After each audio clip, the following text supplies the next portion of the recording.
자, 오늘 성경 공부해 오신 여러분들을 환영합니다. 자, 반갑습니다. 네, 반갑습니다. 날씨가 많이 풀렸죠? 우리가 사도행전의 말씀을 이제 계속 준비를 하고 공부를 하다가 보면서 계속 느끼는 것 중에 하나는 뭐냐면 사도행전의 그 말씀이 지금 우리에게 주시는 말씀이 되어야지만 되는구나 라고 하는 걸 더 와닿게 되는 것 같습니다.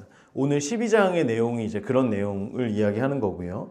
10장과 11장에 베드로가 고넬료 집에, 그래서 이방인 사역의 이방인 전도의 문이 열리고, 그리고 이 예루살렘 회의의 결과를 통하여서 전도자들에게 실질적으로 이 일들이 나타나죠.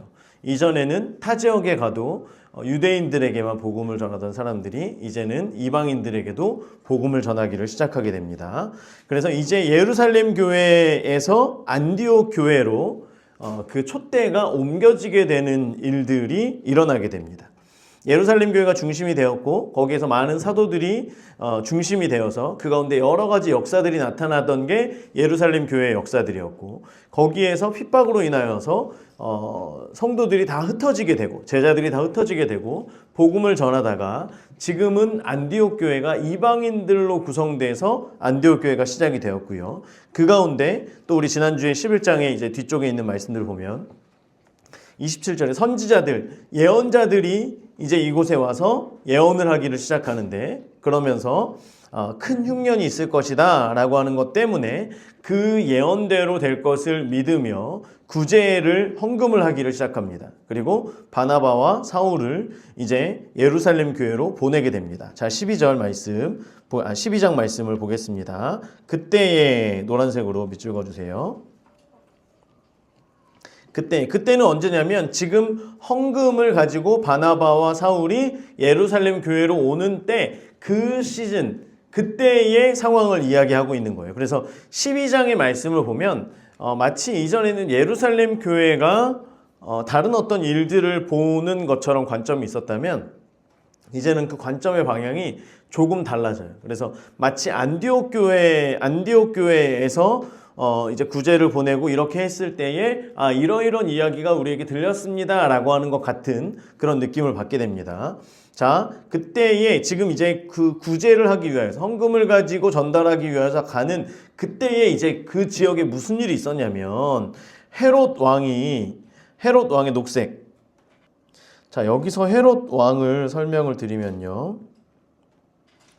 자, 헤롯 왕은 예수님이 태어날 때에 아이들을 다 죽여라 라고 했던 그 헤롯 왕으로부터 시작이 됩니다. 그래서 헤롯 안티파스라고 있는데요. 이 사람은 누구냐면 세례 요한을 죽였던 사람, 그 사람이 헤롯 안티파스고요. 오늘 이제 말씀에서 나오는 사람은 헤롯 아그리빠입니다. 헤롯 아그리빠, 여기에요. 자, 헤롯이, 그래서 우리가 헤롯 하면 이제 계속 성경에서 그냥 헤롯 이렇게 나오니까 헷갈릴 수가 있는데, 지금 말씀에서는 헤롯 아그리빠를 얘기하는 거예요. 그래서 헤롯 헤롯 왕의 아들인 안티파스가 있다가 지금은 아그리빠 할아버지죠. 헤롯 대왕이 아그리빠가 있고요. 나중에 이제 뒤에서 바울이 사역하던 가운데 바울을 옥에 가두는 사람은 아그리빠 2세가 됩니다. 그래서 헤롯 아그리빠 1세가 되고요. 이 사람이 지금 무슨 일을 했느냐를 지금 성경에서 이야기합니다. 헤롯 왕이 손을 들어, 노란색. 손을 들어에다가 무슨 손이냐면 박해의 손이에요. 박해의 손. 그냥 손을 든 게 아니라 박해의 손을 들기를 시작합니다. 교회 중에 몇 사람을 해하려 하여 2절 요한의 형제 야고보를 칼로 죽이니, 노란색. 자, 여기에서 야고보는 세베대의 아들 야고보입니다. 세베대의 아들 야고보. 자, 베드로와 야고보와 요한, 이렇게 이 예수님 가까이 있는 그 세 명의 제자들이 처음 초대교회가 세워질 때에 여러 가지 역할들을 감당했었고 이미 여러 소문을 통해서 알고 있었죠. 그래서 야고보를 잡아서 죽입니다. 그러니까 어떤 일이 있었냐면 유대인들이 이 얘기를 듣고 어떻게 했다 그래요? 기뻐했다 그래요. 왜 유대인들이 기뻐했냐? 유대인들 사이에서는 예수 믿는 사람들이 골칫거리예요.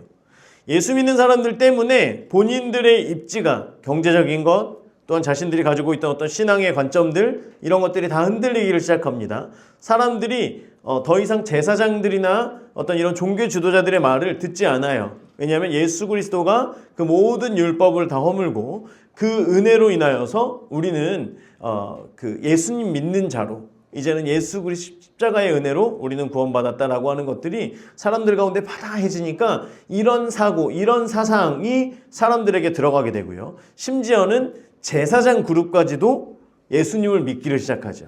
제사장 그룹까지도 복음이 전달되어지고 예수님을 믿기를 시작합니다. 그렇기 때문에 굉장히 문제였어요. 그러니까 야고보를 잡아서, 지금 헤롯이 이 지역을 섭정하고 있는데 여기를 통치하는 가운데에서 헤롯은 친유대주의 정책을 펼칩니다. 그래서 유대인들이 좋아하는 일을 하고 유대인들이 싫어하는 일을 하지 않아요. 지금 이게 골칫거리라고 하는 걸 알고 그래서 야고보를 잡아서 죽였더니 분위기가 좋아요, 안 좋아요? 좋아요. 그러니까 이 분위기를 타서 한 번 더 내가 내 입지를 굳혀야 되겠다라고 하는 마음을 가지고 누구를 잡으려고 그래요? 베드로를 죽이려고 그래요. 베드로를 죽이려고 그래요. 베드로가, 왜냐하면 이 당시 예루살렘 교회의 수장입니다. 수장. 그렇기 때문에 베드로도 잡으려고 해요. 그래서 잡으려 할세, 노란색, 잡으려 할세. 이때는 무교절 기간이래요. 자, 무교절 기간은 무교병을 먹는 것인데 출애굽을 기념하는 것입니다. 그래서 6월절로부터 6월절에 이제 6월절이 시작이 되죠. 6월절 절기로부터 7일 동안 6월절 이후 7일간 지금 이때 베드로를 잡으려고 해서 잡았는데 이때는 6월절 절기 기간이에요. 자, 왜 베드로를 이때 잡으려고 했냐? 유대인의 절기 때에는 평소에는 이 예루살렘 성 안에 3만 명, 3만 5천 명 남자들만 이 정도의 인구가 있었는데 유대인의 절기가 되고 나면 100만 명가량의 사람들이 모인다 그랬었죠. 그래서 사람들이 많이 모일 때, 야고보가 그때의 야고보를 죽였을 때 효과가 좋았는데 100만 명의 유대인들이 모였을 때 베드로, 그 예수라고 하는 그 사람의 가장 수제자였던 베드로, 지금 교회들의 수장인 베드로를 죽이면 이제는 모든 게 다 끝나겠구나 해서 베드로를 잡으려고 잡았어요. 잡았는데 문제가 뭐냐면 유대인의 절기 기간 중에는 어떤 이런 재판을 하거나 누구를 벌하거나 이런 일들을 하지 않습니다. 그러니까 기다려야 되는 거예요. 그러면 언제 죽이면 제일 좋아요? 절기가 끝나자마자, 절기가 끝나기를 기다리는 거예요. 그래서 감옥에 가둡니다. 감옥에 가둬요. 감옥에 가두는데 이미 유대인 그 종교 지도자를 통해서 들은 얘기들이 있어요. 이전에도 가뒀는데 무슨 일인지 모르겠지만 그냥 밖에 나가서 또 그 하지 말라는 도를 또 가르치고 있었습니다. 얘기를 들은 거야. 그래? 우린 문제 없지 하면서 이제 어떻게 베드로를 가두느냐. 옥에 가두어 군인 4씩 4패. 그러니까 한 조에 군인이 4명이 한 조예요. 4명이 한 조. 곱하기 4개 조가 있는 거예요. 이해되시죠? 자, 그러면 어떻게 이 4명이 어떻게 움직였느냐? 자, 베드로의 옆에 두 사람이 손에 수갑을 찹니다. 베드로만 차지 않고, 베드로가 이제 도망가면 안 되잖아요. 이제 이 베드로를 통해서 자기의 이 정치에 가장 확고한 입지를 세워야 되는 이때이기 때문에 그래서 베드로의 손에 채우지 않고 베드로의 손에 채운 수갑을 양쪽의 군인들이 한 명씩 차는 거예요. 같이. 그래서 같이 군인들이 양쪽으로 붙는 거예요. 자, 2명. 그리고 옥문에서 지키는 사람들이 2명. 그래서 한 번에 4명이 지키게 되고요.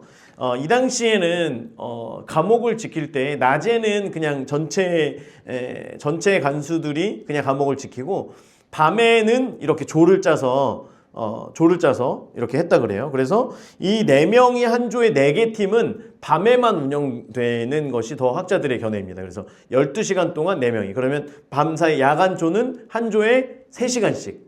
구체적으로 설명 안 해도 되는데 어쨌든 3시간씩 해서 6시부터 9시, 9시부터 12시 이렇게 해가지고 새벽까지 해서 이 밤 시간을 지키는 거예요. 그렇게 누구를 지키는 거예요?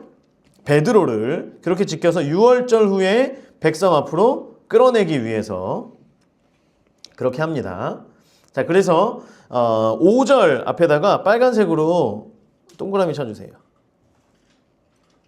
지금 예루살렘 교회가 잘한 게 있어요. 잘한 일. 그게 뭐냐면 5절인데 봅시다. 베드로는 어떻게 됐어요? 옥에 갇혔죠. 노란색. 그리고 그때 교회는 뭐 하냐? 교회 동그라미. 교회는 뭐 해요? 빨간색으로. 그를 위하여 간절히 하나님께 기도하더라. 자, 여기서 옥에 갇혔고 라고 하는 것과 기도하더라 둘 다 미완료예요. 미완료. 그래서 무슨 말이냐면 베드로가 옥에 갇혔어요. 그리고 옥에 갇힌 것이 끝나지 않고 계속 되어집니다. 계속 갇혀있는 상태인 거예요. 그런데 교회는 베드로가 갇힌 그때부터 하나님께 계속해서 기도하는 거예요. 여전히 갇혔을 때부터 지금 이 기간이 7일이든 며칠이든 어쨌든 그 무교절 기간 가운데에서 계속해서 기도하는 겁니다. 사람들은 알았겠죠. 이 무교절이 끝나면 어떻게 될지를 알았을 거예요. 뒤에 나옵니다. 나중에 보면. 자, 그래서 교회가 잘한 일이 이거예요. 어려운 일이 있을 때 다른 걸 하지 않았어요.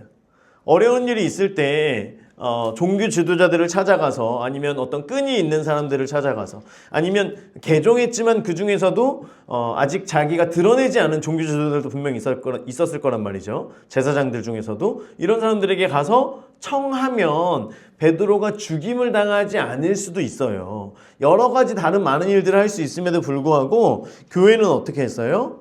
기도했다는 거예요. 여러분, 교회가 어려운 가운데에서 우리가 가장 해야 될 건 뭐예요? 기도하는 거예요. 어려운 일이 있을 때, 무언가 헤쳐나가야 될 일들이 있을 때 그때 기도하는 것, 그게 교회가 가장 잘한 일이에요. 자, 그렇게 기도하면 하나님께서는 어떻게 하세요? 응답하시죠. 응답하시는 줄 믿습니다. 우리가 기도하면 하나님께서는 응답하세요. 우리가 구하면, 성령을 구하면 하나님께서 성령님을 보내주세요. 성령님께서 임재하세요. 이런 일들이 우리 가운데 계속해서 적용되어지고 이것이 나타나는 그 신앙이 굉장히 중요한데요. 자, 봅니다. 어떤 일이 있었냐. 자, 기도 응답이 계속해서 기도하니까 기도의 응답이 일어납니다. 6절부터 기도의 응답이 나타나는 거예요. 헤롯이 잡아내려고 하는 그 전날 밤, 노란색으로. 실질적으로 그 원어에서는 같은 날이에요. 같은 날 밤입니다. 왜냐하면 자, 오늘 이제 만약에 오늘 그 베드로를 죽이려고 해요. 그러면 오늘 하루의 시작은 그 전날 저녁 6시부터, 이 유대인의 시간은 어제 저녁 6시부터 오늘 새벽 6시까지가 이미 그 전날 밤으로 밤이 먼저예요. 밤이 먼저. 그래서 밤이 되고 그 다음에 낮이 되는 거예요. 이해가 되시죠? 그래서 우리나라의 상황에서는 그 전날 밤에 이 일들이 일어난 거라고 우리는 표현을 하지만 실질적으로 동일한 날이죠. 오늘 이제 죽을 거라면 그날 시작된 그 밤에 지금 날을 표현한 겁니다. 자, 이때 무슨 일이 있냐면 베드로가 뭐예요? 군인 틈에서 두 사슬에 매여 뭐하고 있어요? 누워 자고 있어요. 자, 이게 노란색으로 누워 자는데 노란색으로 하시고요. 이게 첫 번째 응답이에요. 첫 번째 응답은 평안입니다. 평안. 하나님께서 우리가 하나님 앞에 기도하고, 베드로도 기도했겠죠. 베드로도 기도하고 교회도 기도할 때 하나님께서 주시는 응답 가운데 첫 번째는 평안이라고 하는 거예요. 상황이 지금 해결됐어요? 안 됐어요? 안 됐어요. 심지어 오늘 내가 자면 이제 오늘이 시작이 됐어요. 오늘 자고 일어나면 내가 죽을 거라는 걸 본인도 알아요. 우리나라가 요즘에는 이제 사형이 없죠. 사형 제도 있지만 사용 실질적으로 하진 않죠. 예전에 이제 사용수들이 사용을 받기 전에 그냥 어느 날 갑자기 가서 탁 데리고 가서 사용을 시키지 않는데요. 그러면 너무 이 반항이 너무 심해서 어느 누구든지 나는 사형 판결이 내려졌으니까 나는 죽겠습니다. 나는 내 죄값을 치르겠습니다. 이렇게 하는 사람들이 얼마나 있겠어요? 그래서 어떻게 하냐면 이제 올해의 사형 날짜가 됐다. 그러면 뜬금없이 가서 데리고 외출을 시킨대요. 뭐죠? 그 집행관들이 데리고 가서 외출을 시킨대요. 그리고 뭐 이런저런 얘기도 하다가 운동도 하다가 또 들어오고 또 다음날 가서 또 들어오고 또 들어오고 이렇게 해서 이 어떤 본인을 데려가는 거에 대해서 지금 오늘 죽는 거 아니야? 이런 마음이 없어지고 이제 편안하게 이렇게 있을 때쯤 데리고 가서 이제 사형을 시킨다라고 이제 그렇게 합니다. 왜냐면 그렇게 하지 않고 그전에는 그냥 정해진 날짜를 정해서 했더니 난리가 난리더래요. 안 간다고 발버둥 치는 것뿐만 아니라 진짜 막 똥오줌 다 싸고 막 토하고 엄청 왜냐면 사람이 그 상황 가운데 이르니까 그래서 이제 그렇게 하지 않는다. 자, 베드로가 자기가 죽을 날이 오늘이라는 걸 알아요. 그런데 평안하게 잘 수 있을까요? 없을까요? 없어요. 절대 그럴 수 없어요. 절대 그럴 수 없어요. 그런데 그에게 주어진 건 평안이에요. 평안. 그래서 누워서 잡니다. 파수꾼들이 문 밖에서 옥을 지키더니 자, 7절 두 번째 응답이에요. 두 번째 응답. 주의 사자가 나타나매. 이게 두 번째 응답입니다. 하나님께서 천사를 보내주세요. 그래서 천사가 나타나니까 옥이 어떻게 돼요? 광채가 빛나며. 하나님의 영광의 광채가 빛나죠. 천사가 나타날 때도 하나님께서 직접 나타나시는 것처럼 아주 환한 그건 아닐지라도 영광의 광채. 천사들이 있는 곳에는 영광의 광채가 비추게 돼요. 자, 그래서 옥중에 광채가 빛나며 또 베드로의 옆구리를 어떻게 해요? 옆구리를 깨워 이르되 처에다가 동그라미 쳐주세요. 여기에서 이 옆구리를 때렸다는 거잖아요. 치다에서 이 치다는 거는 뭘 얘기하냐면 이제 뒤에 보면 헤롯을 죽이려고 하나님께서 치세요. 죽이기 위해서 치다라고 하는 단어와 같은 거예요. 그러니까 베드로의 옆구리를 치는데 그냥 일어나, 야 걸리니까 빨리 일어나 이게 아니라 하도 안 일어나니까 어떻게 해요? 옆구리를 치는데 죽을 것처럼 치는 거예요. 베드로가 너무 평안하게 잠든 거예요. 너무 깊이 잠들어서 보통 이제 우리가 자다가 방에 불을 탁 켜면 깨요 안 깨요? 깨죠. 불 꺼! 깨잖아요. 그런데 베드로가 깼어요 안 깼어요? 안 깼어요. 하면서 천사가 딱 나타났는데 그러면 일어나야 되는데 누구라도 일어나야 되는데 아무도 안 일어나는 거예요. 안 되겠다. 깨웠겠죠. 안 일어나니까 옆구리를 죽을 정도로 세게 칩니다. 지금 세게 치는 거예요. 급히 일어나라 하니 쇠사슬이 어떻게 돼요? 그 손에서 벗어지더라. 자, 그리고 천사가 지금 베드로의 상황이 평안이라고 말씀을 드렸잖아요. 자, 요한복음 14장 27절에 보면 이렇게 있습니다. 예수님께서 잡히시던 날에 이제 제자들을 향하여서 말씀하시는 거예요. 함께 읽어봅니다. 시작. 평안을 너희에게 끼치노니 곧 나의 평안을 너희에게 주노라. 내가 너희에게 주는 것은 세상이 주는 것과 같지 아니하니라. 너희는 마음에 근심하지도 말고 두려워하지도 말라. 아멘. 예수님께서 잡히시던 날에 내 평안을 너희에게 준대요. 그럼 예수님께서도 잡히시기 전날 밤에 마음 가운데 평안이 있었다는 거예요? 없었다는 거예요? 있었다는 거죠. 있으셨다는 거예요. 그 마음 가운데 평안을 준 거예요. 나의 평안을 너희에게 주노라 라고 하는 건 내 평안을 너희에게 띄워줄게 라고 하는 거예요. 자, 오늘 빵 저희가 이제 다른 빵을 사려고 막 하다가 그 시식 코너에서 이걸 주시는 거예요. 그래가지고 가다가 이미 다른 빵을 샀어요. 그래서 가다가 먹었는데 저랑 아내랑 그래서 샀던 빵을 그대로 갖다 놓고 이 빵을 사가지고 우리 또 권사님께서 후원해 주신 그 간식비로 너무 맛있죠? 네, 다음에 또 기회가 될 줄 믿습니다. 자, 그 평안을 떼어주는 거. 제가 빵 얘기를 떼어준다는 거 하려고. 평안을 내가 가지고 있는 평안을 너희에게 떼어준다는 거예요. 무언가 음식을 떼어주는 것처럼 내가 가진 평안을 떼어서 너희에게 주겠다. 그 평안을 가져라. 너희가 그 평안은 세상이 주는 평안과는 다르다라고 주님께서 말씀하셨고 지금 그 평안이 베드로에게 임했다라고 하는 거죠. 자, 그래서 차서 깨워서 일어났어요. 손에 그 쇠사슬을 벗겨줬어요. 그런데도 지금 베드로가 정신을 차려요, 못 차려요? 못 차려요. 그러니까 천사가 이르되 띠를 띄어라. 띠를 띄어라. 신을 신어라. 노란색. 띠를 띠고 신을 신으라. 자, 띠를 띠다는 건 뭐냐면 이 유대인들 이 고대 근동 지방 이쪽 사람들은 옷이 무슨 뭐라 그러죠? 이렇게 옷이 아니죠. 천대기를 두른 것처럼. 그래서 반드시 벨트처럼 이렇게 매는 게 있어야지만 이게 옷의 역할을 하는 거지. 그렇지 않으면 이게 이불도 되고요. 망토도 되고 그냥 뭐든 되는 거예요. 그렇기 때문에 띠를 띄어라. 이 말은 베드로가 지금 옷도 제대로 안 입고 있는 거예요. 너무 편안한 거예요. 너무 편안한 거예요. 심지어 신발도 안 신고 있는 거예요. 신발도 벗고 있는 거예요.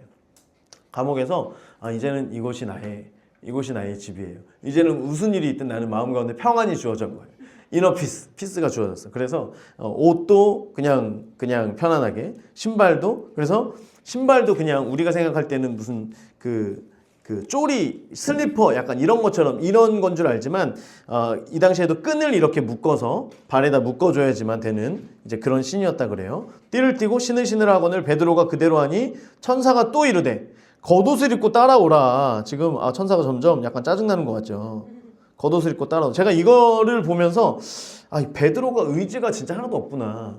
베드로는 지금 감옥을 나갈 생각이 1도 없구나. 그리고 너무 깊이 잠들어가지고 여러분 저희가 이제 어디 갔다가 오면 집에 밤에 들어오거나 그러면 아이들이 차에서 잠들거든요.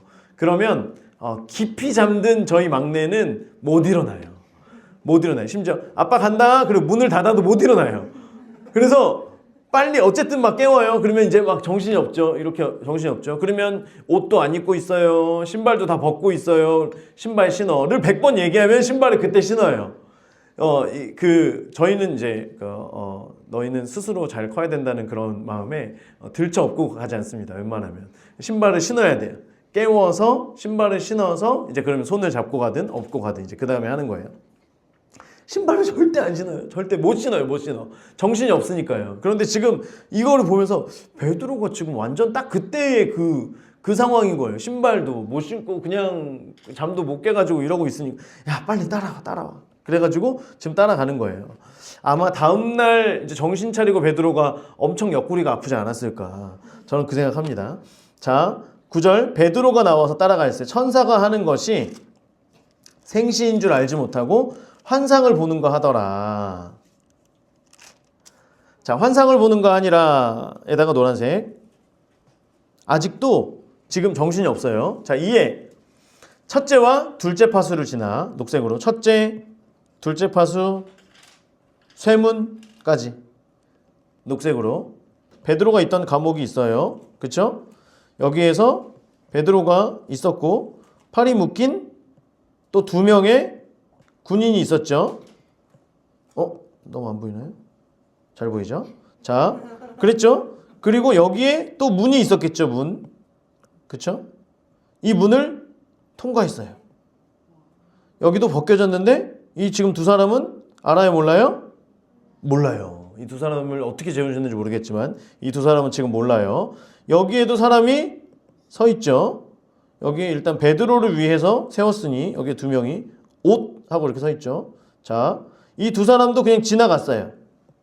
이게 첫 번째 파수를 지난 거예요. 자, 그리고 이제 베드로가 있던 곳을 지나서 다른 죄수들도 있었겠죠. 뭐 이렇게 있었겠죠. 그리고 나서 여기를 이 지역을 통과하는 문이 또 있었겠죠. 여기도 뭐 사람이 있었겠고요. 여기도 지나요. 그리고 나서 이제 이 전체 건물에 해당되는 쇠문 있잖아요. 쇠문. 우리 영화에 보면 나와서 두부 먹는 쇠문. 그쵸? 바르게 살자. 이런 거 막 써있는. 두부 먹는 그 쇠문까지도 이제 나온 거예요. 밖으로. 완전히 밖으로 지금. 그 쇠문까지도 지금 막 나온 거예요. 이게 저절로 열리는지라. 쇠문이 저절로 끼익 하고 열립니다. 어딨죠? 쇠문이 열리는지라. 노란색. 문이 저절로 열리는지라. 나와서 한 거리를 지나매. 이건 무슨 말이냐면 한 블럭 정도를 지났다는 얘기예요. 이때는 거리, 무슨 거리, 이제 우리나라 표현인 거죠. 뭐 무슨 거리. 그래서 한 거리, 한 블럭 정도를 지난 거예요. 지나서 이제 간 거예요. 가니까 천사가 이제서야 떠나는 거예요. 그 전에 중간에 쇠문 나오자마자 천사가 떠나면 베드로는 거기서 자고 있을 사람이죠, 지금. 그러니까 야, 이 녀석 여기 두면은 다시 들어가겠다 싶어가지고 그래서 끌고 나와서 한 블럭 정도 가서 이제 그 파수꾼들이 없는 이제 그곳으로 가서 천사가 떠나갑니다. 베드로가 그동안에는 뭔지 몰랐지만 이제 정신이 든 거예요. 정신이 들어 노란색. 정신이 들었어요. 내가 이제 참으로 주께서 그의 천사를 보내어 나를 밑줄 헤롯의 손과 유대 백성의 모든 기대에서 벗어나게 하신 줄 알겠노라. 자, 헤롯의 손, 헤롯이 박해하는 헤롯의 손과 유대 백성들, 유대인들의 기대는 뭐예요? 아, 예수 믿는 사람들을 핍박하고 예수 믿는 사람들이 박해돼서 이 도가, 예수 믿는 도가 무너지겠구나라고 하는 그 기대에서 벗어나게 하신 거예요. 하나님께서. 그것을 지금 베드로가 이제 깨닫게 됩니다. 자, 깨닫고 마가의 녹색, 마가의 다락방을 간 거예요. 요한의 어머니 마리아의 집이 파란색으로 해요. 죄송합니다. 파란색 장소니까요. 요한의 어머니 마리아의 집.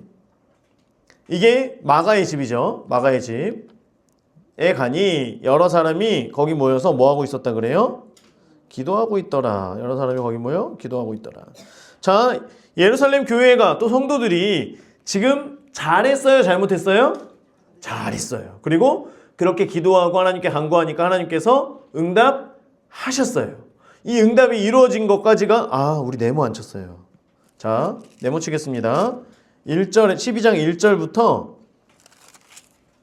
12절까지 그리고 13절부터 19절까지 20절부터 25절까지 그래서 12절까지가 한 단락이고요. 여러분 제목을 적으셔도 되는데요. 어쨌든 이때의 배경은 헌금을 전달할 당시의 예루살렘의 상황에 대한 거고요. 그때 그 상황은 박해 가운데에서 교회가 기도하였고 하나님께서 그 기도에 응답하셨다라고 하는 거예요. 자, 12절까지가 아주 잘했어요. 아주 잘했어요. 그러면 13절부터 19절까지는 교회가 예루살렘 교회가 잘못한 게 있어요. 잘못한 거. 잘못한 예루살렘 교회 쓰셔도 되고 안 쓰셔도 됩니다.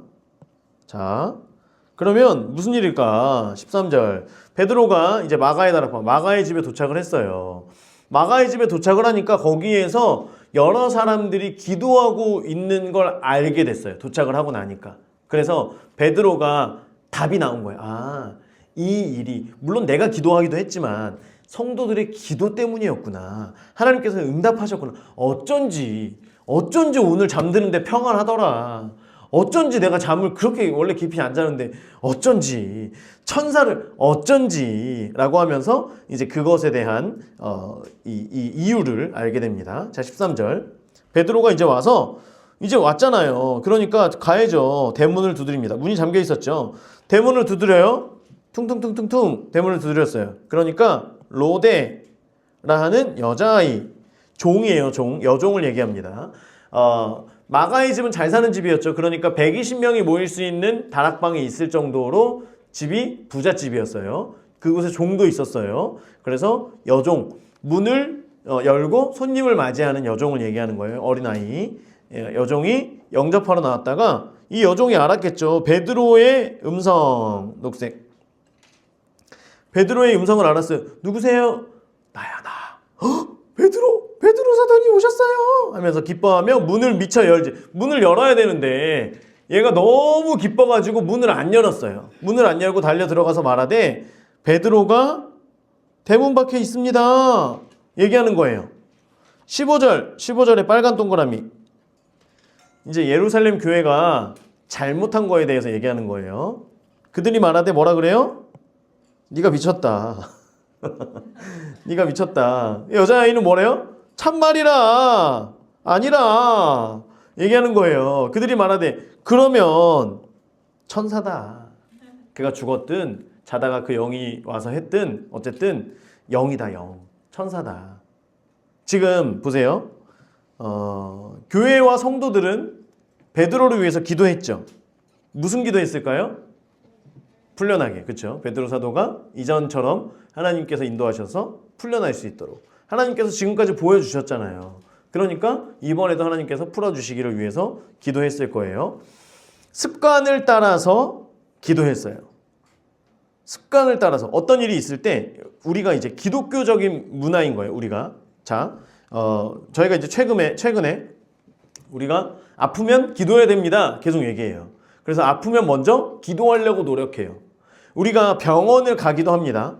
병원을 가요. 기도하고 이것이 먼저 낫기를 기도합니다. 그런데 다음 날이 돼도 이것이 낫지 않아요. 기도했는데도. 그러면 병원 가는 거예요. 자, 우리가 이걸 잘 알아야 돼요. 병원 가는 거에 대해서 굉장히 너무 이원론적으로 생각을 하세요. 그래서 우리가 성령의 그런 어떤 능력들을 사모하는 많은 분들 같은 경우에는 죽을 때까지 병원에 안 간다라고 말하는 분들이 계세요. 그런데 그건 잘못된 거예요. 하나님께 기도하고 믿음으로 기도하고 하나님께서 낫게 해주시면 낫는 거예요. 또는 낫게 하실 때에 어떤 보여지는 감동이나 이런 것들이 또 있어요. 확신이 있어요. 그리고 이제 그런 것들이 있을 때에 낫게 되는 것들이 또 보여져요. 금방 이렇게 알게 돼요. 그런데 이제 그렇게 되면 우리가 그 병을 낫고 하나님께 영광 돌리면 돼요. 그런데 때로는 그것과 정말 상관없이 말 그대로 코로나에 걸려서 우리가 어떻게 할 수도 없고 열도 전혀 내려가지도 않고 그냥 단순 바이러스에 의한 어떤 감염일 때 물론 그때도 낫게 하시지만 낫지 않았을 때는 병원에 가면 된다라고 하는 거예요. 이거는 마치 돈과 같아요. 돈. 자, 우리가 돈이 있는 것은 복일까요? 저주일까요? 그쵸. 이게 약간 이원적이에요. 자, 우리에게 돈이 있어요. 이것을 돈을 잘 써요. 잘 쓴다는 건 막 뭐 사주고 이게 아니라 하나님 뜻에 맞게 하나님 부르신답게 하나님의 그 사명대로 이것을 잘 써요. 그러면 복이에요? 저주예요? 복이죠. 그런데 돈이 주어졌는데 이것을 하나님의 뜻과는 상관없이 내 유익이나 계속해서 내 욕심을 따라 사용해요. 하나님 앞에 드릴 것도 드리지 못하고 그렇게 하면서 계속 내 것을 불리는 것에 더 급급해 있어요. 이것이 많아지면 너무 좋고 줄어들면 또 너무 힘들고 하나님 원망하고 어떤 이런 것이라고 한다면 그 사람에게 돈은 저주가 되는 거예요. 자, 마찬가지입니다. 병원을 가고 안 가고는 선과 악의 문제가 아니에요. 선과 악의 문제가 아니에요. 기도해서 믿음으로 기도하고 안 되면 병원 가는 거예요. 또 병원 가서도 병원 간다고 여러분 무조건 병이 낫습니까? 아니에요. 그렇지 않아요. 병원에 가서 낫게 할 때도 우리는 계속 기도하는 거예요. 병원 가서 진찰하는 가운데 또 수술 과정이 있으면 수술하는 가운데 빨리 회복될 수 있도록 또 의사 선생님이 잘 집도할 수 있도록 하나님께서 보호해 주시기를 기도하는 거예요. 중요한 건 뭐냐면 하나님을 먼저 찾는 거예요. 하나님을 먼저 찾는 거. 조금 아이가 아파가지고 배가 아파요. 병원 가. 머리가 병원 가. 열이 병원 가. 무조건 그게 하나님의 기독교적인 문화가 아니라고 하는 거예요. 우리는 아플 때 문제가 있을 때 하나님 앞에 먼저 기도하는 거예요. 하나님의 뜻을 구하는 거예요. 그리고 때로는 이 일들이 왜 일어났는지를 하나님께 묻는 거예요. 때로는 내가 배가 아프지만 정말 어떨 때는 아무것도 안 먹고 이랬는데도 배가 아플 때가 있거든요. 그러면 이게 왜 그러는지 뜻을 물으며 하나님 내가 지금 무엇을 해야 됩니까? 하나님께 물으며 기도하는 거예요. 이것이 기독교적인 문화이고 기독교적인 사고예요. 그렇기 때문에 기도해야 하는 그때의 기도의 습관을 따라서 가는 건 너무나 잘한 일이에요. 늘 기도하는 거예요. 문제가 있으면 그냥 늘 가서 무릎 꿇는 거예요. 너무나 잘한 겁니다. 베드로가 잡혀가니까 교회가 기도해요. 너무나 잘했어요. 그런데 응답에 대한 기대가 지금 이들 가운데 사라졌다는 거예요. 원래는 그동안의 역사들이 있었어요. 예루살렘 교회 역사들이 있었어요. 그렇기 때문에 이들이 기도하고 베드로가 오면 당연한 일이었어요. 이해가 되시죠? 우리가 아프면 기도하면 낫습니다가 당연한 것처럼 당연한 말인 거예요. 예수의 이름으로 기도하면 낫습니다. 예수의 이름으로 선포하면 모든 악한 권세들이 떠나갑니다. 결박됩니다. 당연한 거니까. 이렇게 되면 맞아요. 그런데 사람들이 이걸 경험했는데도 점점 이게 무뎌져 가는 거예요. 그러니까 나중에는 확신이 사라지게 되는 거예요. 여러분, 이게 제가 어떤 성령의 이런 사모함과 이런 것 가운데에서 저는 목회라고 한다면, 신앙인이라고 한다면 우리가 믿음으로 기도할 때 그 믿음대로 기도가 나야 된다는 거예요. 예수의 이름으로 기도할 때 병이 나야 된다라고 하는 게 저에게는 계속 의문으로 있어 왔어요. 왜냐하면 병원 신방 가서도 기도하고 내려오면서 근데 지금 뭐 얼마나 더 있어야 돼? 이게 나을까? 어떤 이런 것들이 굉장히 농담처럼 우리는 얘기하지만 정말 불편한 농담이거든요. 병원에서 기도할 때는 사람들이 시끄럽다고 하든 말든 우리는 믿음으로 기도해야 된다 그러고 막 통성 기도하고 이러고 오면서 근데 아무래도 오래 계시겠지, 못 나오시겠지, 이런 거는 우리가 너무나 믿음 없는 말인데 이걸 너무 우리가 쉽게 하는 거예요. 그래서 이런 말을 하거나 이런 생각을 하는 것도 굉장히 미안함이 있어요. 하나님께 죄송함이 있다라고 하는 거죠. 그런데 이런 어떤 은사나 성령의 은사나 그런 성령의 임재들을 조금씩 이렇게 경험하고 배우고 또한 우리가 이것들을 맛보고 하다 보니까 우리 삶 속에 이것이 없으면 안 되는구나. 유일하게 우리가 세상과 다르다라고 하는 건 이거였던 거예요. 예수 그리스도의 이름이 그게 능력으로 나타나야 되는데 우리는 예수의 이름을 이야기하지만 우리의 삶 속에 능력이 없는 거예요. 예수의 이름을 이야기하고 예수의 이름으로 선포할 때 능력이 나타나야 되는 거예요. 그래야지만 세상 사람들이 두렵고 떨리는 마음으로 믿는 사람들을 보는 거예요. 두렵고 떨리는 마음으로 당신의 하나님께 기도해달라고 얘기하는 거예요. 근데 그게 아니라 지금 시대에는 믿는 사람들을 향하여 어떤 기대가 없는 세대가 되어버렸다니까요. 이게 너무나 불편한 거예요. 자, 그러면 우리 가운데 이런 역사들이 있고 나타나요. 그러면 많은 사람들이 이거를 어떤 목회 가운데 어느 일부분 한때 마치 우리가 우리의 인생 가운데에서도 지금은 결혼을 준비해야 돼, 지금은 공부해야 될 때, 지금은 뭐 사업을 확장해야 될 때, 이런 것 중에 하나인 것처럼 성령을 사모하게 되는 때에도 마치 이런 저의 어떤 목회와 아니면 우리 교회 가운데의 어떤 일부분으로 이야기하는 분들이 굉장히 많이 계세요. 그러면 여기에서의 불편함은 그거예요. 정말 그럴까? 정말 그럴까? 마치 우리가 옛날에 했던 놀이들을 지금도 여전히 하지 않는 것처럼, 옛날에는 나는 이 컵으로 너무 잘 마셨어요. 그런데 어느 순간 이 컵은 그 찬장 한쪽에 구석에 있고 다른 컵을 즐겨 마시면서 이 컵을 잊어버리게 되는 것처럼 언젠가는 이것이 우리 가운데서 무뎌지게 되고 이것을 그냥 우리가 나도 예전에 이런 컵으로 먹었던 적 있었지 라고 하는 추억으로 남기게 될까? 이런 것들이 벌써 두려움처럼 다가오기를 시작해요. 그런데 확실한 건 뭐냐면 이렇게 지금 예루살렘 교회가 굉장한 능력이 있었음에도 불구하고 불과 몇 년 되지 않은 그 사이에 벌써 이미 응답에 대해서 무뎌져 있는 예루살렘 교회가 되었다라고 하는 거예요. 이미 그 교회에는 처음 성령을 받았던 그 사람들, 지금 기도하는 곳도 어디예요? 성령 받았던 그곳 마가의 다락방에서 지금 기도를 하고 있어요. 부르짖고 있어요. 성령님께서 그래서 역사를 하셨어요. 그런데 종이 와서 베드로가 왔어요. 미쳤냐 너? 미쳤냐? 야, 그거 네가 그 베드로의 영이 와서 얘기한 거야. 이렇게 지금 이야기하는 수준이 돼버렸다는 거예요. 이거는 여러분 예루살렘 교회가 잘한 거예요? 잘못한 거예요? 잘못한 거예요. 잘못한 거. 여러분 시편 5편 3편에 보면요. 제가 읽어드릴게요. 여호와여, 아침에 주께서 나의 소리를 들으시리니 아침에 내가 주께 기도하고 바라리이다. 아침에 주께서 나의 소리를 들으시니, 아침에 내가 주께 기도한다라고 하는 건 내가 하루를 시작할 때 기도하는 아침과 더불어서 내가 무언가 일을 시작할 때 늘 기도함으로 나아간다는 거예요. 그때에 하나님께서 우리 가운데 행하신다라고 하는 거예요. 바라리이다, 기도하고 바라리이다 라고 하는 건 하나님의 응답을 내가 기대하는 거예요. 응답을 기다리는 거예요. 그리고 내가 지금 기도하는 그분은 나의 소리를 들으시는 분이라는 거죠. 나의 소리를 들으신다라고 하는 건 곧 응답하신다라고 하는 거예요. 우리가 이야기를 듣습니다. 얘기하세요. 나는 그냥 듣기만 할게요. 이게 아니라 하나님께서 우리의 기도를, 우리의 소리를 들으신다라고 하는 건 응답할 그 준비를 하시면서 소리를 들으시는 거예요. 그 하나님께 우리는 기도하는 거예요. 그때 우리가 기도하고 바라는 그것들이 들으심에 따라서 응답이 이루어지게 된다라고 하는 거예요. 그래서 우리가 늘 주님을 바라리다. 바라야 되는 거예요. 우리가 주님을 늘 바라봐야 되는 거예요. 또한 주님의 그 응답이, 주님의 얼굴이 우리를 향하여 그의 얼굴을 돌리실 수 있도록 우리가 늘 기도하는 자리에 있어야 된다라고 하는 것입니다. 제가 바라기는 우리가 기도할 줄 아는 신앙, 그것을 넘어서서 기도의 응답이 우리 가운데 주어질 때에 그 응답을 있는 그대로 응답으로 받아들일 수 있는 저와 여러분 되기를 주의 이름으로 축원합니다. 자, 15절 이제 이렇게 믿지 않는 지금 이들 가운데 이제 그러고 나니까 16절에 베드로가 어떻게 해요?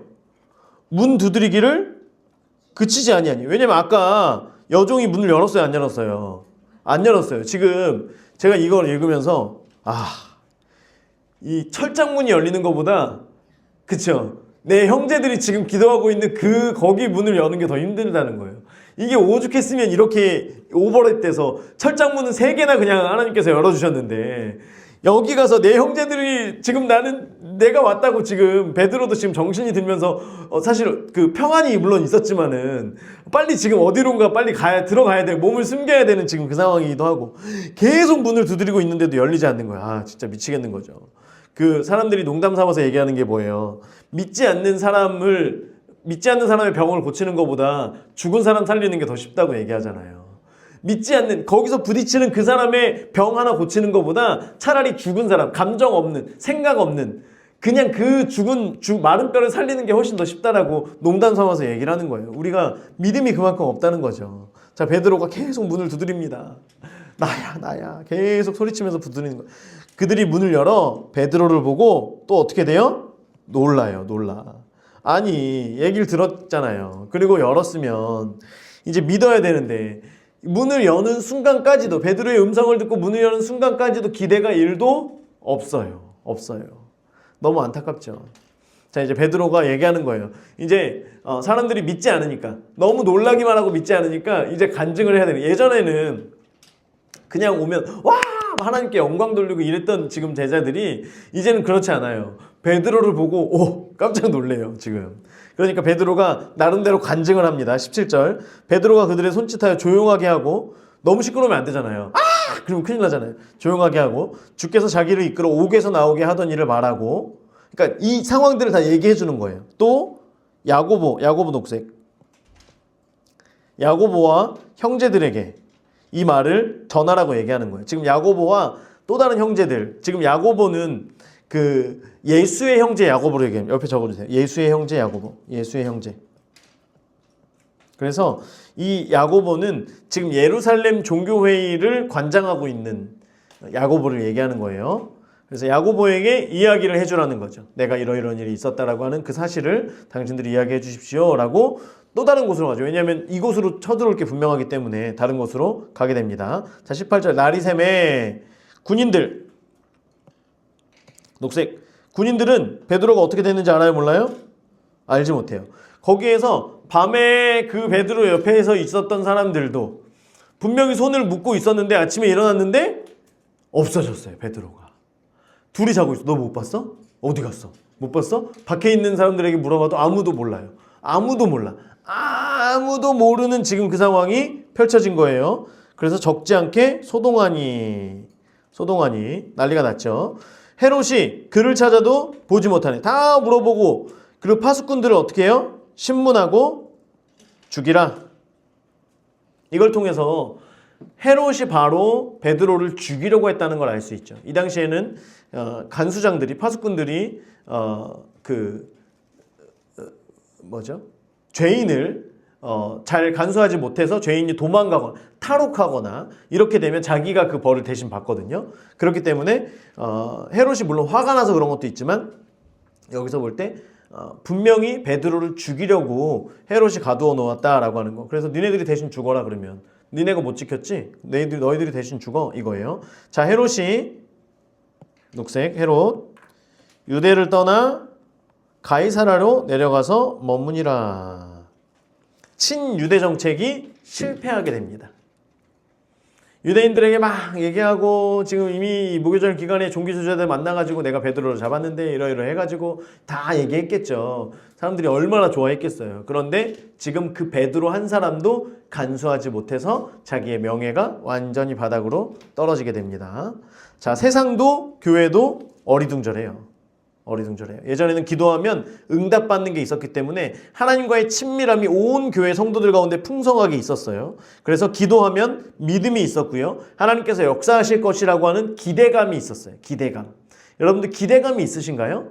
기대감이 있으세요? 우리가 기도하면 우리 이번 주에는 지난주에는 우리 그 예언 맛보기 했잖아요. 예언 맛보기. 그렇죠? 예언놀이, 예언 맛보기. 이번 주에는 치유축사 맛보기 할 거거든요. 기대가 되십니까?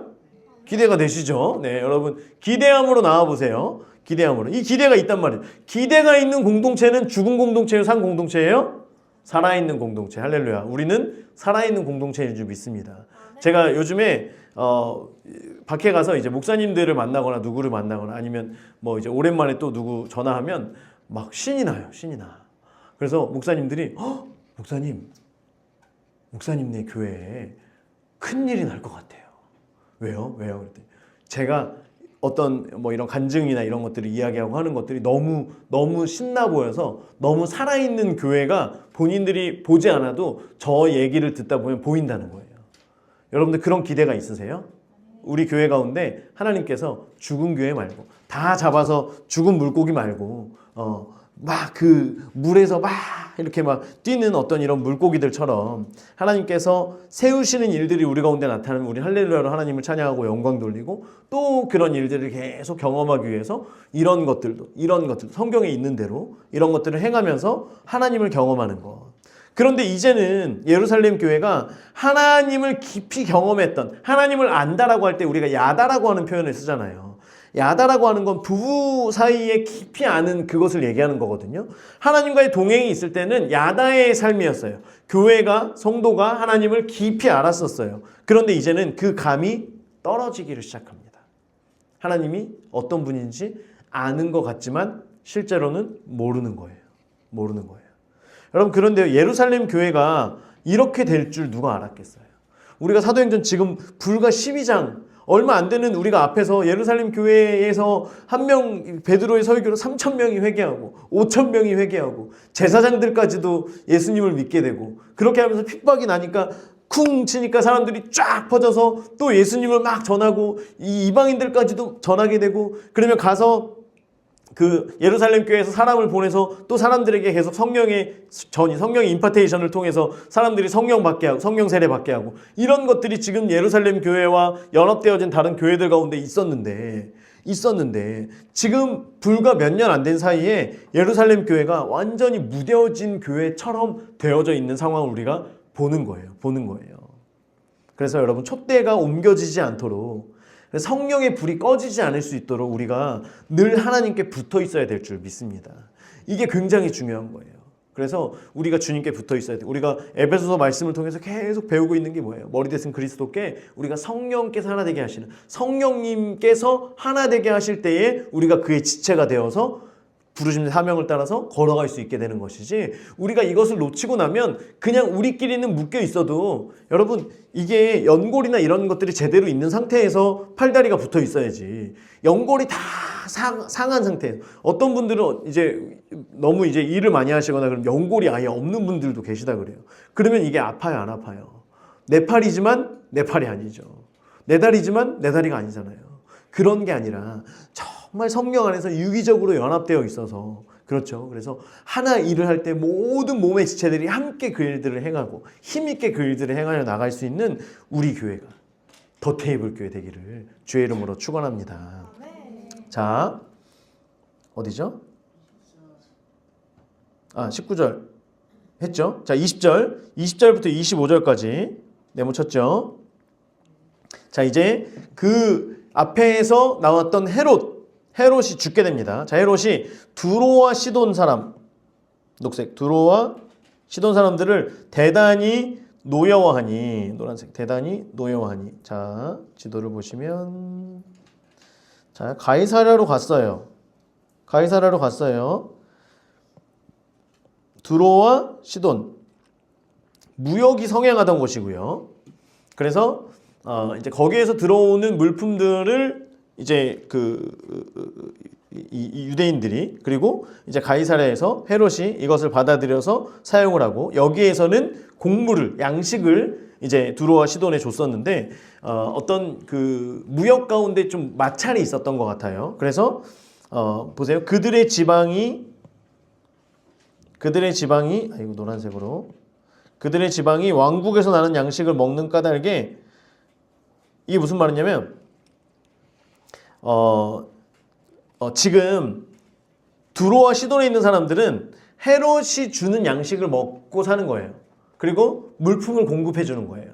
무역 도시이기 때문에 물품들이 들어오면 공급을 해주는 거예요. 이게 문제가 생겼어요, 지금. 그래서 양식을 막아버렸어요. 그러니까 한 마음으로 그에게 나와 왕의 침소 맡은 신하 블라스도, 녹색, 왕의 침소 맡은 블라스도, 왕의 침소 맡은 신하 블라스도. 왕이 침소를 맡았다라고 하는 거 왕과 굉장히 가까운 사람을 얘기하는 거잖아요. 술 맡은 관원장, 떡 맡은 관원장, 그리고 침상을 관여하는 사람. 그러니까 왕이 잘 때 같이 자는 거예요. 그곳에서 같이 자는 이제 그런 사람을 얘기하는 거예요. 굉장히 가까운 그 사람을 설득해서 화목하기를 당신이 좀 얘기해서 헤롯 왕한테 얘기를 해가지고 좀 우리 이것 좀 다시 좀 풀어주세요. 우리 먹고 살아야지 지금 너무 힘듭니다. 이제 이렇게 하고 있는 거예요. 그래서 지금 그 교섭에 성공을 한 거예요. 그래서 헤롯이 나를 택하여 못 이기는 척 이제 그럼 두로랑 시돈에 이제 저기를 양식을 보낼 테니까 한번 만나자 그래. 그래가지고 지금 그 날을 만든 거예요. 왕복을 입고 단상에 앉은 자 백성에게 연설하니. 자, 지금 이때는 어떤 때냐면 요세푸스의 글에 이제 이게 기록적으로 기록이 돼 있는데 뭐라고 기록이 돼 있냐면 로마 황제 글라우디오가 영국에서 돌아오는 승리의 개선을 축하하기 위해서 열리는 경기의 두 번째 날이라 그래요. 무슨 말이냐면 로마가 전쟁에 가서 막 승리를 하잖아요. 그러면 돌아와서 이제 그것을 축하하기 위한 연회를 그 콜로세움 이제 이런 데서 모여가지고 하는데 여러 가지 경기를 하면서 다 같이 백성들이 그 경기를 보며 전쟁을 기념하기도 하고 이런 걸 며칠 동안 하는 거예요. 그 두 번째 날에 그러면 두로랑 시돈에 있는 그 관리들한테 이번에 이튿날 되는 날 와가지고 저기 내 옆에 있어가지고 같이 얘기 좀 하자 그래. 이걸 한 거예요. 두로와 시돈을 위해서 사람들을 모아놓고 연설을 시작한 게 아니라 두로와 시돈 사람을 그 경기 그 축제 가운데 초청해서 같이 얘기를 나누자. 이제 이 정도로 얘기를 한 거예요. 자, 그래서 왕복을 입고 단상에 앉아 백성에게 연설하니 백성들이 크게 부르되 이것은 신의 소리요 사람의 소리가 아니라. 사람들이 헤롯을 높이기를 시작합니다. 헤롯에게 아부를 하기를 시작하고요. 또 두로와 시돈 사람들, 많은 온 사람들, 이제 이런 사람들이 이 헤롯에게 이제 아부를 하기 시작하는데 이때에 헤롯이 입고 온 그 옷이 뭐냐면 은으로 만든 옷이래요. 은으로 만든 옷. 그래서 은으로 만들었기 때문에 은으로 이제 약간 비늘처럼 이렇게. 그래서 이렇게 햇빛이 비추면 반짝반짝반짝반짝. 그래서 움직일 때마다 반짝반짝반짝. 아, 눈부셔.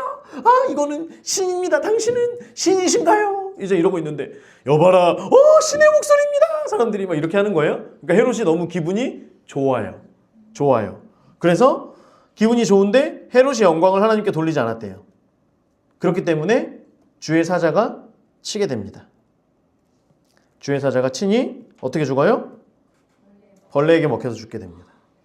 여러분, 헤롯은요 지금 기독교인들에게 굉장히 위협적인 인물이었고요. 실질적으로 지도자를 죽이는 수순을 밟아왔고 그것을 너무나 아무렇지 않게 자신의 목적을 위해서 했던 사람이에요. 자, 헤롯이 죽은 첫 번째 이유는 성경에서 있는 것처럼 영광을 하나님께로 돌리지 않았기 때문이에요. 교만이에요. 교만. 헤롯이 유대인들을 알았기 때문에 하나님을 알았겠죠. 그리고 많은 유대인들이 있었기 때문에 하나님에 대해서 알고 있었을 거예요. 그런데 헤롯은 하나님을 경외하는 마음이 전혀 없었던 자예요. 그렇기 때문에 헤롯이 무슨 일을 했어요? 교회를 핍박했죠. 이해가 되시죠? 그냥 헤롯이 단순히 헤롯이 믿는 사람도 아닌데 믿는 사람이어야지 하나님께 영광을 돌리지. 법당에 있는 사람이 하나님께 영광 돌리는 일이 어디 있어요. 우리는 이렇게 생각할 수 있지만 헤롯은 하나님에 대해 알고 있었을 뿐더러 하나님이 어떤 분이신가를 유대인들을 통해서 많이 들어왔어요. 유대인 지역을 다스리던 왕이었기 때문에. 그럼에도 불구하고 그는 계속 교만해집니다. 하나님을 두려워하지 않아요. 전혀 하나님에 대한 어떤 두려움 자체가 없었던 사람이에요. 그러니까 그 두려움이 없는 가운데 교회를 핍박하는 일들을 하게 됩니다. 이게 그가 죽은 이유인 거예요. 헤롯이 벌레에게 먹혀 죽었다라고 하는 건 저는 처음에 영화 같은 데서 보면 벌레가 막 벌을 이렇게 하는 그런 사람들 보면 벌레가 온몸을 뒤덮어서 죽은 그런 건 줄 알았는데 이제 문헌에서는 벌레 몇 마리를 통해서 이 장이나 이제 이런 곳을 벌레가 먹은 거예요. 그래서 그러면 이제 거기에 상처가 크게 생기고 이것을 치료하지 못하기 때문에 5일 정도를 통증으로 앓다가 죽었다라고 이제 문헌에는 그렇게 기록이 있습니다. 통증으로 엄청 괴로워하다가 그냥 죽은 것도 아니고 이 속의 장기들이 지금 장기가 파열된 상태인 거잖아요. 그러면서 치료가 안 되고 있는 상태니까 엄청 괴로워하다가 5일 만에 죽었다라고 이제 그렇게 기록은 있습니다. 자, 그래서 지금 이제 이 말씀을 제가 보면서 지금 이제 우리가 한국 교회가 핍박 당하고 있는 거 아시죠, 여러분? 네, 그 소년보 목사님이 구속이 되시고 이제 이런 것들 가운데 구속의 이유는 도주 우려가 있다라고 해서 구속이 되었다라고 합니다. 전혀 말이 안 되는 상황이죠. 말이 안 되는 가운데에서 이것은 명백한 교회 탄압이고요. 그리고 얼마 전에 이제 트럼프를 만나서 했을 때도 트럼프가 분명히 경고했죠. 교회를 탄압한다는 그런 얘기를 들었냐. 이게 도대체 어떻게 된 일이냐라고 했는데 다른 여러 가지 핑계를 댔는데 그 핑계가 안 먹혀들었죠. 그래서 미국에 있는 현대자동차에서 일하던 많은 사람들이 어려움을 당했죠. 여러분, 미국에는 불체자들이 없을 수가 없습니다. 불법 체류자들이 미국에 없으면 미국의 노동 이런 것들이 돌아가지가 않아요. 그래서 그렇기 때문에 그들이 범죄를 저지르지 않으면 웬만하면 그냥 둬요. 물론 지금은 트럼프의 정책 때문에 신분이 바뀌는 거는 거의 많이 막혀 있어요. 그전에는 그냥 있다가 그냥 불법 체류한 지 한 10년 됐다. 그러면 구제하는 그런 기간들이 종종 있어 왔는데 트럼프 때는 그런 것들이 없기 때문에 미국에서 불법 체류로 있는 사람들이 언제 구제받을지는 몰라요. 그거는. 그런데 그들이 조금 두렵긴 하지만 그래도 범죄 행위를 하지 않으면 그래도 여전히 살아가고 생활하고 할 수 있는 그런 상황들. 그리고 현대자동차에서는 이미 많은 돈을 투자하기로 했고 이런 가운데에서 거기를 급습할 이유는 없어요. 사실 누가 신고해서 했다라고 하지만 그거는 이제 어떤 그 표면적인 것일 뿐 그렇다고 해서 장갑차를 가지고 가서 그렇게 300명이 넘는 사람들을 대규모로 이렇게 하는 거는 이제 우리나라에 대한 전면적인 그 경고인 거거든요. 그런데 우리나라에서는 그것에 대해서 이게 얼마나 미국이 지금 우리나라에 대해서 어떻게 생각하고 있는지에 대한 그 입장이 지금 정확하게 나오지 않고 있잖아요. 물론 이제 그렇다면 그렇게 해가지고 했으면 정부에서 하루 빨리 이런 교섭을 또 해야 되는데 그렇게 하지도 않았고 또 잡혀가기 이전에 전승절 우리가 거기도 참가를 했죠. 유일하게 미국 우방 국가인 한국만 유일하게 중국의 전승절 기념 대회에 유일하게 참석을 하게 된 겁니다. 이거는 미국의 반기를 든 거고 그럼 미국 입장에서는 아무것도 액션을 취하지 않을 수가 없어요. 이게 무슨 정치 얘기인 것 같은데 그게 아니라 이건 세계적인 흐름인 거예요. 그냥 흐름이에요, 흐름. 당연히 미국 입장에서 우리 우방국이라고 며칠 전에 와서 나랑 같이 웃으면서 허허했던 이 나라에서 지금 중국에다가 그렇게 보내? 그러면 내가 가만히 있으면 미국이 바보가 되는 거예요. 전 세계적으로 바보가 되는 거예요. 액션을 취해야 되는 거예요. 그래서 현대자동차를 가장 미국에서 우리나라의 기업 중에 1위가 현대자동차잖아요. 현대자동차를 친 거예요. 장갑차를 들고 가서. 거기에 보면 마치 바디캠으로 들어간 게 아니라 영화 찍은 것처럼 우리가 뉴스 보신 분들은 아시겠지만 굉장히 영상이 영화처럼 나와 있어요. 그건 뭐냐면 다 이미 계획을 하고 찍은 거거든요. 장갑차가 들어가는 것도 밖에서 영화 촬영하듯 촬영을 했다니까요. 이거는 트럼프가 전 세계에 보여준 거예요. 한국은 더 이상 우리의 우방 국가가 아니다. 그리고 누구든 이렇게 행할 때 우리는 이것에 대해서 단호하게 우리는 행한다. 이제 이런 것들이 있는 건데 여기에서 트럼프가 그 전에 얘기했던 것 중에 하나가 뭐예요? 교회를 탄압하냐? 그렇게 하지 말아라 라고 하는 거예요. 명백하게. 그런데 이번에 교회를 탄압했죠. 여러분 이거는요. 교회를 탄압한다라고 하는 건 제가 이제 세상에 있는 많은 사람들이 교회에 대해서 안 좋게 이야기할 때에 저에게 있어서 가장 두려운 건 뭐냐면 이 사람들이 그렇게 하면서 하나님의 이름을 하나님을 두려워하는 마음이 믿지 않는 사람들도 신을 두려워하는 마음은 있거든요. 그런데 어느 순간 신 위에 자기들이 서는 것처럼 그래서 이분들이 나중에 행여나 벌을 받을까 저는 그게 더 두려워요. 저는 그게 더 두려워요. 많은 이 땅의 지도자들을 위해서 우리가 기도하는 것 중에 하나가 뭐냐면 하나님을 두려워하게 해달라는 거예요. 하나님을 두려워하는 자들이 일어나게 해달라는 거예요. 그러면 적어도 하나님의 그 말씀을 기준으로 했을 때에 보이는 악법들 이런 것들을 통과시키진 않거든요. 왜냐하면 신을 두려워하는 마음이 믿지 않는 저들 가운데에도 있기 때문에 또 그리고 그것이 왜 안 되는지 이미 알고 있기 때문에 그런데요. 지금 한국이 우리나라가 나가는 방향들을 보면 전혀 하나님을 두려워하지 않는 그런 가운데에서 지금 일들을 행하고 있습니다. 거기에 또 안타까운 건 뭐냐면 교계에서도 전혀 이런 것들에 대해서 말하고 있지 않죠. 이게 정말 안타까운 거예요. 우리가 함께 동성애를 막아야 됩니다. 우리가 함께 기도해야 됩니다. 나라를 위해서 기도해야 됩니다. 라고 했을 때에 그때에 우리가 하나님의 뜻대로 행했을 때 어려움을 당하면 그러면 같이 어려움을 당하는 교회를 도와야죠. 지금 안디옥 교회가 예루살렘 교회가 어려움을 당하는 그 기근 상황 가운데에서 돕습니다. 이후에도 이제는 예루살렘에 촛대가 옮겨지면서 예루살렘 교회는 도움을 받지 않으면 안 되는 교회로 전락하게 돼요. 계속해서 안디옥 교회뿐만 아니라 여러 교회들이 예루살렘 교회를 돕습니다. 이런 일들은 당연한 거예요. 어려움을 당하면 그냥 보는 게 아니에요. 저러다가 저럴 줄 알았어. 이게 아니에요. 어려움을 당한 이유가 뭐예요? 한국 교회를 위해서, 나라를 위해서 그렇게 나간 거예요. 그리고 무슨 어떤 범법적인 어떤 행위를 했습니까? 아니에요. 그런데 교계가 너무나 조용한 거예요. 이상하리만치 너무나 조용한 거예요. 북한에 예전에 방송이 끊어질 때가 있었죠. 한 달 전인가요? 북한 방송들이 다 끊어졌어요. 기독교 방송뿐만 아니라 모든 대북 방송들이 다 끊어졌어요. 북한에 있는 우리 사람들을 보호하고 사랑해야 되는 이유는 한 민족인과 동시에 그들에게 가해지는 인권 문제가 너무나 심각하기 때문이에요. 그렇기 때문에 하나님의 때가 이르고 또 하나님께서 저들을 또 인도해 주셔서 우리가 북한과 함께 소통할 수 있는 이제 이런 기회들을 마련해 가는 것인데 모든 방송을 다 끊었습니다. 복음이 들어가는 방송들을 다 끊었어요. 다 끊었는데도 어떤 교계에서도 이런 것에 대해서 한마디도 하지 않죠. 지금 침묵할 때가 아니라는 거예요. 침묵할 때가 아니라는 거예요. 우리가 이걸 잘 알아야 돼요. 이것의 결과는 결국에 뭐예요? 모든 한국 교회가 핍박받는 문이 열리는 거예요. 여기에 대해서 가만히 있으면 이것이 열리기 시작합니다. 동성애가 우리나라에 들어오기 시작할 때 많은 한국 교회들이 침묵했었죠. 동성애가 이제는 우리 삶 속에 우리 학생들의 자녀들의 삶 가운데 너무나 만연해 있고 어느 순간 다른 것들을 지금 테스트하는 거예요. 이것도 한번 해보고 교회도 한번 건드려보고 이것도 한번 해보고 그러다가 동성애도 그냥 어느 날 아무도 모르게 그냥 통과시키는 거예요. 그렇게 해도 아무 일도 일어나지 않아요. 교회는. 아니 왜? 그동안 아무것도 하지 않았으면서. 교계의 목회자들이 탄압을 받고 있고 교회들이 탄압 핍박을 받고 있는데도 우리가 너무 침묵하고 그냥 남의 일처럼 본다? 아니에요. 여러분 적어도 있는 곳에서 기도하시고요. 그리고 이런 소리들이 들려올 때 올바른 것을 이야기하길 바랍니다. 하나님을 두려워하는 자들이 계속 일어나야 돼요. 이것이 없으면요. 하나님의 촛대가 반드시 우리나라에서 떠납니다.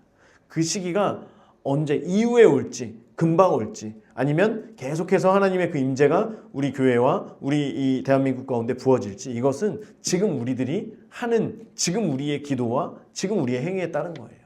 우리가 이것에 대해서 경각심을 갖지 않으면 그날이 너무 속히 올 거라는 걸 우리가 반드시 알아야 됩니다. 한 가지 그냥 예를 한 가지 들으려고 이제 한 게 있었는데 허버트 조지 웰스라고 하는 영국의 작가가 있대요. 소설가인데 이 사람이 썼던 단편 소설 아주 짧은 그냥 그 글 중에 뭐가 있었냐면 대주교의 죽음이라고 하는 글이 있었대요. 이게 굉장히 영국 사회 가운데 어떤 일깨움을 일으키는 어떤 그런 거였다고 하는데요.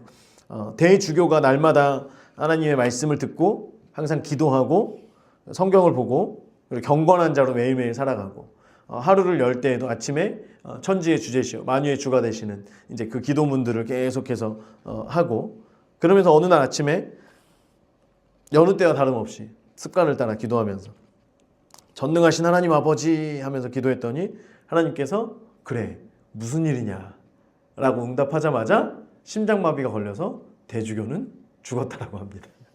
이제 이게 소설에 있어요. 이걸 보면서 우리가 진짜 본질은 사라지고 어떤 경건의 모양만 흔적만 남아있는 그런 교회들이 되어가고 있지 않은가. 그렇기 때문에 성령을 구하는 자들에게, 성령을 구하는 교회에게, 또한 복음이 전파되어지는 지금 남아프리카 지역이나 어떤 이런 곳에 굉장히 복음이 급속하게 들어가고 있죠. 이런 곳 가운데 성령의 그런 역사가 일어나는 게 아닌가 한번 생각을 해보게 됩니다. 그래서 그 이후에 이제 24절, 25절 하나님의 말씀을 흥황하여 더하여지더라. 바나바와 사울이 부조하는 일을 마치고 마가라는 요한을 데리고 예루살렘에서 돌아오니라. 그래서 바나바와 사울이 예루살렘 교회에 갔을 때에 그때의 상황들, 아마 이제 그 상황은 끝나고 나서 바나바와 바울이 갔던 것 같아요. 그래서 그때 당시에 예루살렘 교회에 어떤 일들이 있었는지, 그리고 그들이 이런 일들 가운데에서 이런 믿지 않았던 일들, 이런 것들을 마가를 통해서 또 이야기들을 들었겠고요. 제자들을 통해서 이제 그런 가운데에서 이제 그 촛대가 안디옥 교회로 이제는 완전히 옮겨지게 되고, 그래서 이후에는 이제 이방을 향하여서, 열방을 향하여서 바나바와 사울이 어떻게 하나님의 역사를 감당해 가는지 이것들을 우리가 말씀을 통해서 함께 배우도록 하겠습니다. 그래서 우리가 나의 삶이 여전히 하나님 중심의 삶을 살아가고 있는지, 내가 기도하는 것, 내가 구하는 것, 이것이 하나님의 뜻대로 행하여지고 있는지, 또한 아까 이제 헤롯의 죽음과 우리가 여기서 봤던 것처럼 지금 이 시대에 교회를 핍박하고 하나님을 두려워할 줄 모르는 그런 사람들이 어디에 있는지 우리는 그들을 위해 중보해야죠. 중보하면서 또한 우리가 이야기할 것들을 이야기하고 그렇게 하면서 이 땅 가운데 하나님의 나라, 하나님의 주권이 계속해서 세워지기를, 하나님의 촛대가 다른 곳으로 옮겨가면 역사 가운데 옮겨진 촛대를 다시 옮긴 민족은 없었다라고 이야기합니다. 여전히 이제 아직 한국 교회에 그 성령의 불씨는 남아있다라고 많은 분들이 말씀하세요. 이것들이 옮겨지는 거는 순식간입니다. 순식간. 이것이 옮겨지지 않을 수 있도록 우리 가운데 날마다 성령을 사모하고 그 또한 베푸시는 그런 은혜들을 날마다 찬양할 수 있기를 주의 이름으로 축원합니다.